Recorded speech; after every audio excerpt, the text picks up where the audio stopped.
So let's start the recording. Yesterday, I have discussed the important assumptions in my previous session, and I have discussed that there are 8 assumptions that need to be checked before finalizing the regression estimates. And out of those 8, I have discussed only 3 assumptions as a part of our yesterday session. And I have also told you that for our session discussion, we need to discuss only 6 assumptions out of 8 because the last 2 assumptions were related with the cross-sectional data, the panel data, and the time series data. But in our case, we are concerned with the survey data. So I have discussed the assumptions like linearity, normality, independence in my last session, and I have told that what are these, how to check the linearity of the data, and what to do if your data is not linear. Then I have also discussed the normality and the process of testing the normality using SPSS, and I have also told the remedies, how to analyze your data if it is not normal. Then at the last, I have discussed the procedure of checking the independence of error as a third assumption, and I have also analyzed the process using the SPSS. So today we will discuss the multicollinearity assumptions, the outlier assumptions, and homoscedasticity assumptions. As the last two are related to the other categories of data like time series and panel data, and we will elaborate these two assumptions in strata or in EViews when we are on secondary data analysis. As we are basically interested in primary data, quantitative primary data, which is basically the survey-based data analysis. So in case of survey-based quantitative data analysis, you need to check the first 6 assumptions. The first one is linearity, the second one is normality, the third one is independence, the fourth one is multicollinearity, the fifth one is outlier, and the sixth one is homoscedasticity. So these are the assumptions which are required. The first 6 assumptions are required when you are dealing with the survey data or survey-based primary data, quantitative primary data. So the first 3 assumptions I have discussed yesterday, and today I will discuss the multicollinearity, the outlier, and homoscedasticity assumption. So what is multicollinearity? Multicollinearity is the violation of an assumptions where your independent variables are perfectly correlated. So whenever your independent variables are perfectly and significantly correlated with each other, we can say that it is an issue of multicollinearity, and it is also the violation of assumption. The assumption is that there should be no multicollinearity between each independent variable. So whenever the independent variables are related with each other, we can say that it is multicollinearity. But remember that every time whenever you find a correlation between the independent variable, you need to check whether it is perfect correlation or imperfect correlation. Because in case of perfect correlation, it is an issue, but in case of imperfect correlation, it is not an issue. It is ignorable. And then we will discuss the outlier. What are the outliers and how can we check the outliers? How can the presence of the outliers can affect our model, our estimates, or our coefficients, our results. And the last one is homoscedasticity, which is basically the variance of residue that need to be constant across all level of independent variable. But in case if they are not uh, uh, but in case if they are not constant across all level of independent variable, then we can say that this assumption is violated. and the opposite of homoscedasticity is heteroscedasticity. So whenever the sixth assumption is violated, we may consider it as a heteroscedasticity. So let's start from multicollinearity assumption, because yesterday we have dealt first three assumptions, and you may find the recordings of the first three assumptions if you have missed the yesterday session. So we can start from the multicollinearity assumption. So independence was the third one, independence of error, and the fourth one was multicollinearity. Yes, this one. So first you need to understand what is multicollinearity, and whenever we are dealing the multicollinearity, so how can we identify that it is an issue or not? So the independent variable should not be correlated. They should not be perfectly correlated. They should not be significantly correlated with each other. High level of multicollinearity can lead to unstable coefficient estimates. It means if multicollinearity is present, you may say that your coefficient estimation may be unstable. It may inflate the variance, it may inflate the standard error of estimates that will make the coefficients or the beta value unstable and make it difficult to determine the individual contribution of each independent variable. You cannot identify how much your each independent variable has contributed. There may be wrong estimations, there may be wrong inference on the basis of independent variable when multicollinearity is there. So you need to identify if multicollinearity is existing in your data or in your relationships between independent variable. You need to remove the multicollinearity. So multicollinearity exists when independent variable are correlated. Correlated independent variable make it difficult to make inference about the individual regression coefficient and their individual effect on the dependent variable. SPSS provides collinearity diagnostic including variance inflation factor values. High variance inflation factor suggests multicollinearity. So there are basically two ways of diagnosing multicollinearity. But before we discuss the SPSS procedure, we need to understand what are the sources of multicollinearity, how multicollinearity arises in your data. You need to understand it. First thing is that a large number of independent variables with low degree of freedom. If there is low degree of freedom in your model by including a large number of independent variables, there may be a chance that multicollinearity may arise. So always try to include the number of independent variables which are appropriate and which are reasonable in terms of numbers. So people try to include blah blah blah individual variables in order to make the model more attractive.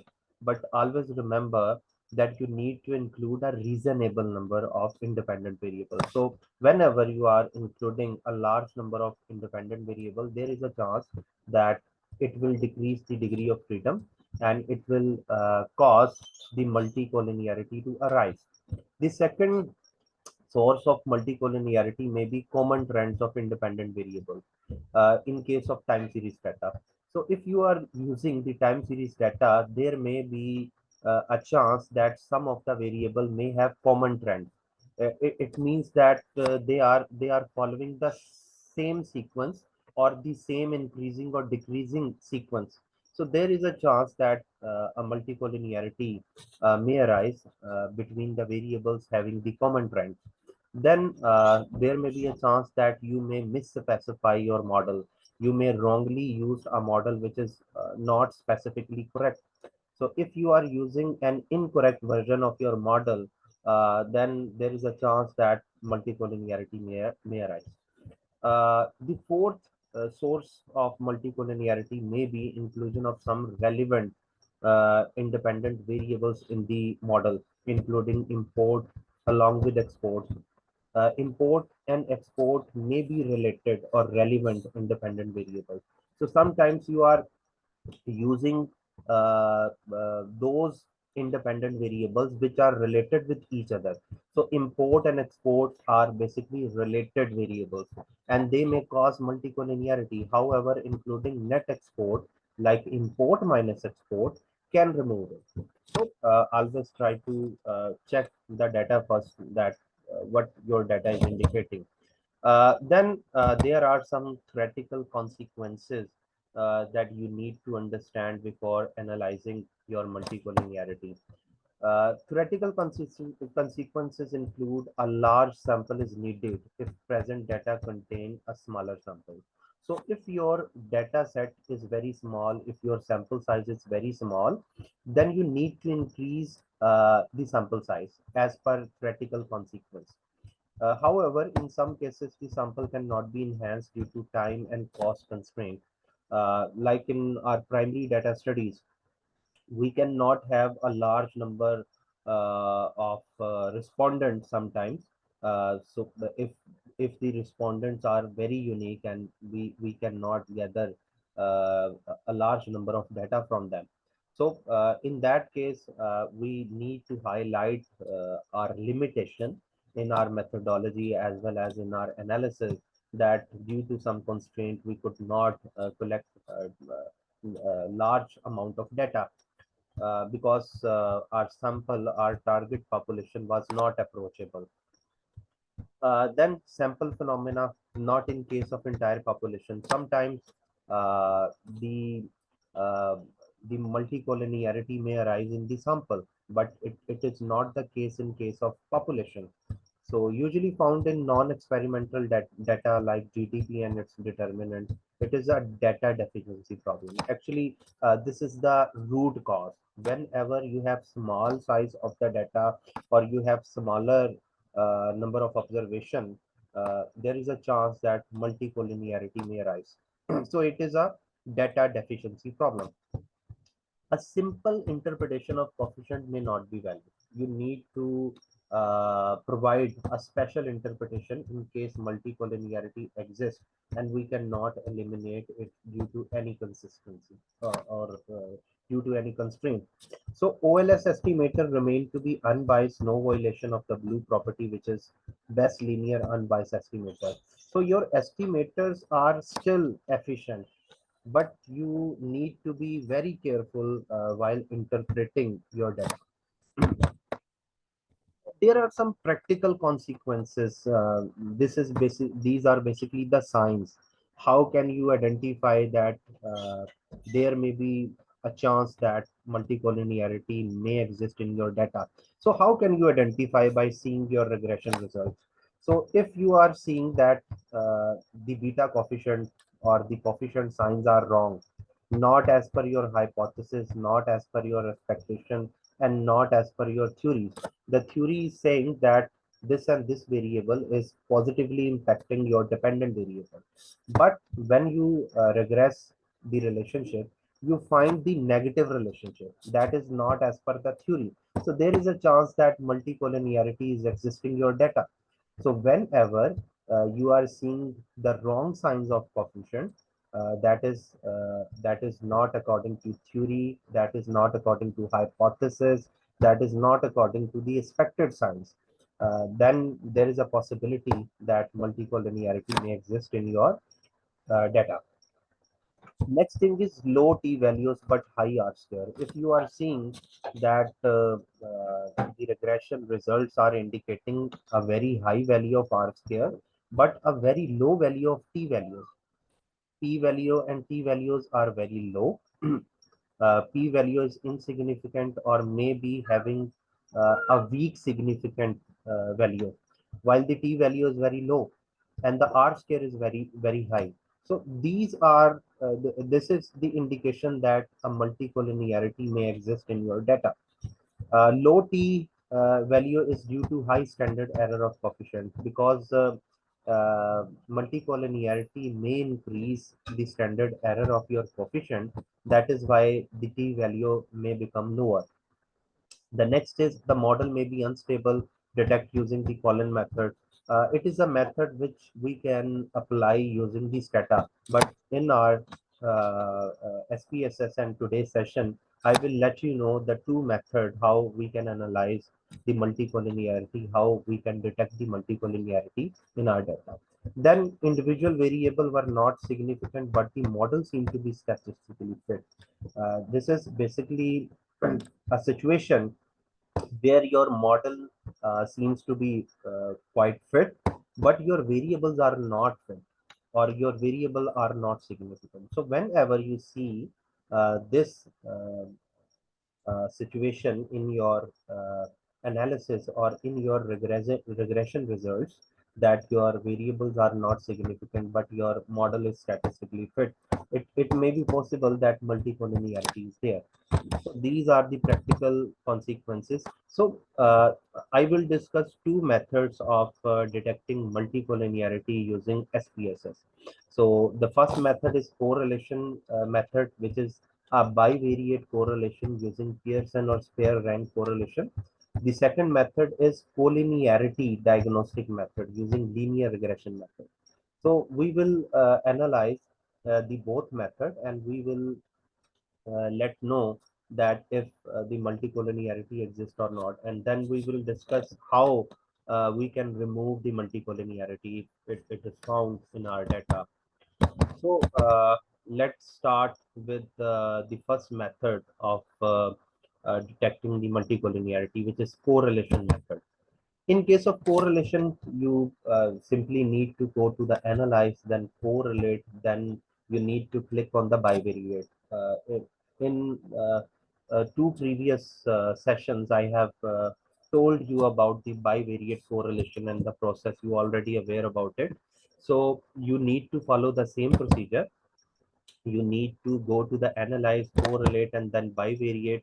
You need to put your variables, dependent and independent, all of the variable all at once, and then you click Pearson option, and then you click OK button, and you will find the output of your correlation analysis. In the correlation analysis, you need to identify only the correlation between independent variables. You need not to worry about the correlation between independent and dependent variables. So if there is a correlation between independent and dependent variable, you need not to be worried about, because multicollinearity is an issue between independent variables only. So let's suppose GPA is our dependent variable. Let's suppose. So whenever GPA is correlated with any of the variable, we need not to worry about it. But we need to see whether the independent variable, let's suppose final term marks, total marks, and percent marks, they are independent variables. So whenever we need to verify uh, the high significance correlation between independent variable, we need to identify the multicollinearity. So if you can see that there is a positive and highly significant correlation between final marks and total marks, and I have also provided a criteria on the right side. When there is not a significant correlation, then it does not matter how high or how low the correlation coefficient is. However, if there is a significant correlation, it means the p-value is less than 0.05 between two independent variables. You need to check its correlation coefficient value. If the correlation coefficient value is greater than or equal to 0.75, it is a perfect multicollinearity. But if this value, if correlation coefficient value is less than 0.75, it is imperfect multicollinearity.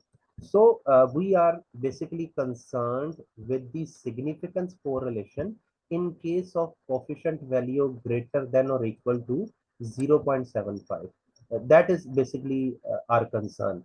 So you need to identify, first of all, the independent variable, and in the next step, you need to identify whether the relationship between independent variable or correlation between independent variable is significant. Yes, this is significant. Then you need to identify the coefficient value equal to or greater than 0.75. So in this case, you can see that it is highly significant, as well as this value 0.883 is greater than 0.75. So we can conclude here that there is a multicollinearity between final and total marks, which is a positive multicollinearity. Then you can also see there is another multicollinearity between final marks and percentage marks, and it is also very high, 0.89, which is greater than 0.75. You can also see that there is a multicollinearity between total marks and final marks, which is also present over here. This is the same. You can also see that there is a multicollinearity between total marks and percentage marks, and it is also very high. And same is the result over here. So this is the correlation method where we can identify the multicollinearity between the independent variables. So we can conclude here that there is a multicollinearity between independent variables. So next is basically the second method is collinearity diagnostic method. I have discussed the first method. The second method is collinearity diagnostic method. How can we consider the collinearity diagnostic method? You need to go to analyze, regression, then linear, because it is regression based method. So in the previous method, you go to analyze and correlation and bivariate correlation. But in this method, collinearity diagnostic method, you need to go to analyze, regression, and then linear, because it is linear regression based method, the second method. So in this way, you need to put your dependent variable over here. Let's suppose final is our dependent variable, and you need to put your independent variables over here. And then you need to click the statistic button. Here it is provided on the right side. In the statistic button, what you need to check, you need to check the collinearity diagnostic. This is basically that you need to check over here. So you need to check the collinearity diagnostic, and then you need to click continue. Then you will come back on the main screen, and then you will click OK button. When it is run, you need to interpret the results. You will find two tables. Table 1 is basically the coefficient table, and table 2 is collinearity diagnostic table. So how can we interpret these two tables, and how can we decide whether there is a multicollinearity or not? First, you need to understand, I have designed the guidelines uh, about how to check the multicollinearity using this technique. So check the VIF and tolerance under collinearity statistic. There are two tables. If you can see, there are two tables. The first table is coefficient table. The second table is collinearity diagnostic. First, you need to see the coefficient table, and in coefficient table, you need to see the tolerance value and VIF value. So the last column. So how can you interpret these values? When you are seeing the VIF and tolerance under collinearity statistic in the coefficient table, if VIF is less than 10 and tolerance is greater than 0.10 for all IVs, IV stand for independent variables, there is no multicollinearity. So you need to check if the VIF value is less than 10 and tolerance value is greater than 0.10, there is no multicollinearity. So if we can check it, the tolerance level and VIF value.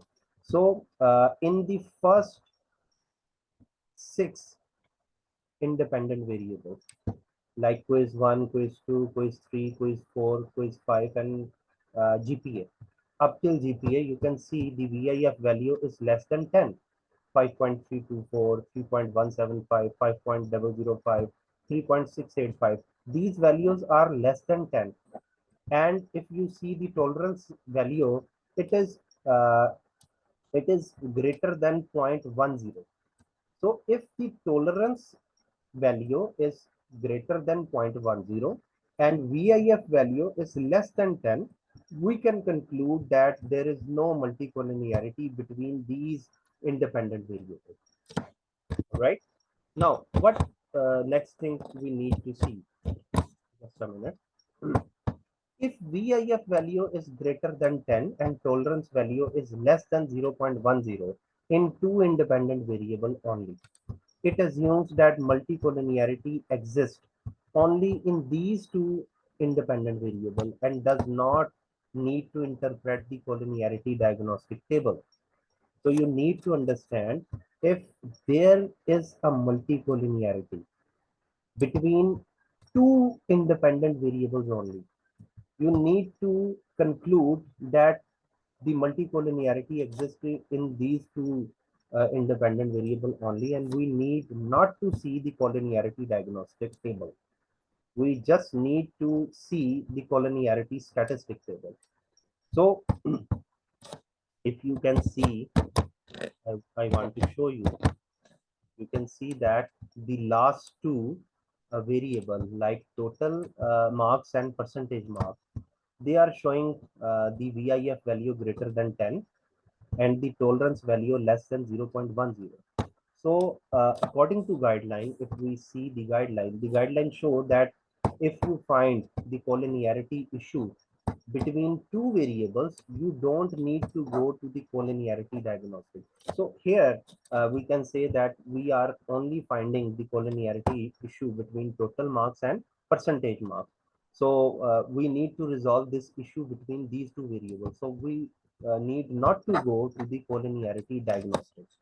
But what if we find uh, the correlation, the multicollinearity issue between more than two independent variables? What to do? The guideline, the further guideline is that, however, if VIF is greater than 10 and it is found in more than two independent variables, then look at the collinearity diagnostic.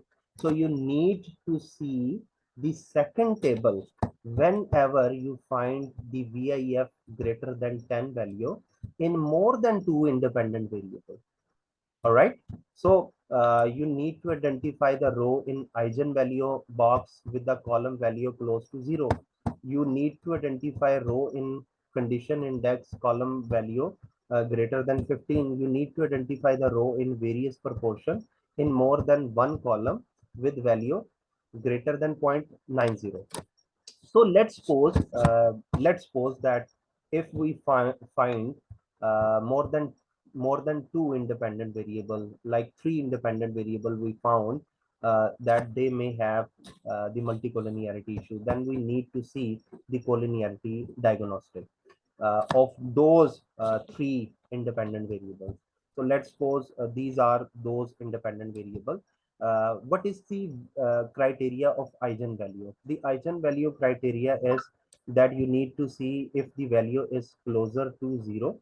If the value is closer to 0, then there is an issue. There is an issue of multicollinearity between these variables. So you can see that there are 9 dimensions that were put it over here, and you can find that only two values are here which are very closer to 0. Then you need to see the condition index. In condition index, we need to see those dimensions which are showing a value, a condition index value greater than 15. So you can see that the fourth, fifth, sixth, seventh, eighth, and ninth, these are the values which are showing a number greater than 15. If you can see here, I have told that identify the row in eigenvalue column with value close to 0, and identify the row in condition index column with value greater than 15. So we are seeing a value greater than 15. Then in the third part, which is variance proportion, you need to see one column or number of IVs with value greater than 0.90. So the third criteria is that after finalizing these two columns, you need to find out that which independent variable having a value greater than 0.90. If you carefully analyze all the values, you can find out that there is only total and percent marks which are showing a value higher than 0.90. So this is the way you can find out whether the multicollinearity exists or not. So how can we do this procedure? I would like to show you. You just need to go to your data set. Just a minute. I will open the yesterday data set. Like for example, example one, I have shared this file with you in the previous session, and in the last previous session, I have shared this file. You need not to open today's data set right now, because it will be deliver you after understanding basically the assumptions analysis. So you need to open your previous dataset file, like example one, and you can find here some data with, like I have elaborated over here, and you can apply both methods, and you can find out whether there is a significance multicollinearity existing in your data set or not. So let the data open, and I will elaborate you how the whole procedure was applied over here. So just wait a minute. It is opening. So at first, I have analyzed the multicollinearity using the correlation method. You need to go to analyze, then you need to apply the bivariate correlation analysis. You can put your dependent and all your independent variable over here, like final, like total, like percent. These are my independent variable, and I need to click OK button, and I can find out over here that there is a positive and highly significant correlation between total and final. There is a positive and highly significant correlation between percent and final, and so on. You can interpret this table in the same way. So a multicollinearity issue is prevailing over here. In case of second method, I have analyzed this using the regression, the linear. You need to put your dependent variable, for example, GPA over here, and you need to put your independent variable like final, total, and percent over here. You need to go to statistic, and you need to click the collinearity diagnostic over here. Just need to click continue and then OK, and you will find the regression table like this, and you will find the coefficient and collinearity diagnostic. Here you can see the VIF value less than 10 for the final, and the tolerance level is more than 0.10 for final. But in case of total and percent, you are seeing that there is a multicollinearity issue over there. So as the multicollinearity